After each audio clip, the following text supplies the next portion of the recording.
العالم من حولي فلتسمعوا.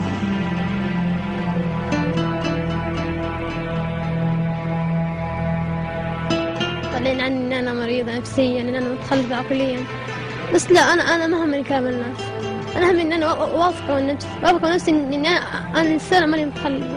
حتى لو انا مريضة نفسيا، انا مريضة بسبب المشاكل اللي شفتها.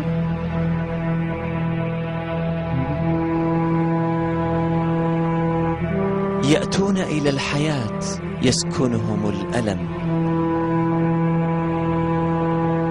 يبحثون عن الأمل في كل مكان، خطواتهم تأخذهم إلى البعيد،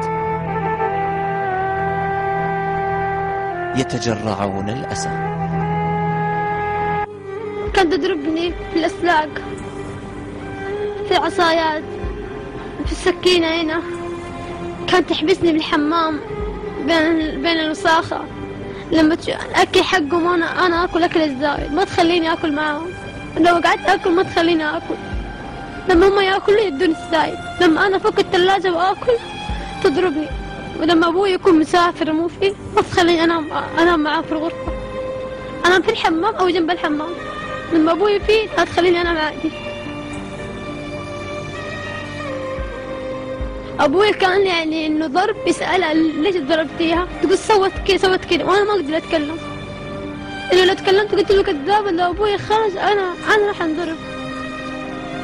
يعني حتى يعني كانت يعني عندي كان القمامة ذاك المكان تأخذ تكبها علي. يعني كانت تشتري لإخواني ملابس، تشتري لهم أغراض، أنا كنت ما عندي شيء، كنت أطلع الشارع فتش الزبالة أخذ منها ملابس والبسها. أحد في الشارع يأكل أكل بعده.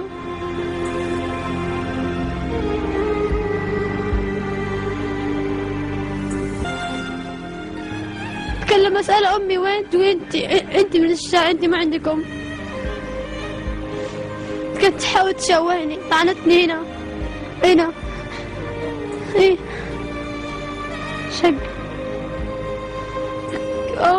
شعري كله مكوي، كانت تكوي لي في البلاعة كده، يكوي لي شعري وكله ضربات شعري.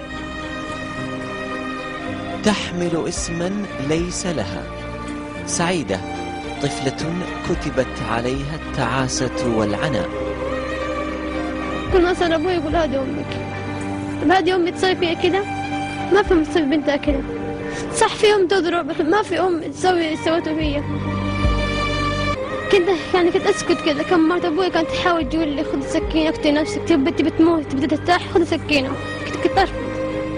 بعدين جاء إعلان في التلفزيون عن الفلاش، جاب إعلانات عن الفلاش إنه منع اختيار، يعني يمنع إنه تحطين عند الأطفال. عرفت إنه هذا الشيء يقتل. أنا لما أسمع شيء إنه يقتل راح أشربه. سمعت إنه هذا الشيء راح يقتل، مع مرت أبوي علمتني، قلت خلاص يمكن الفلاش هذا لو شفته راح أموت. شربت كمية كاملة ودقوا الجيران لأن أبوي رفض يوديني المستشفى.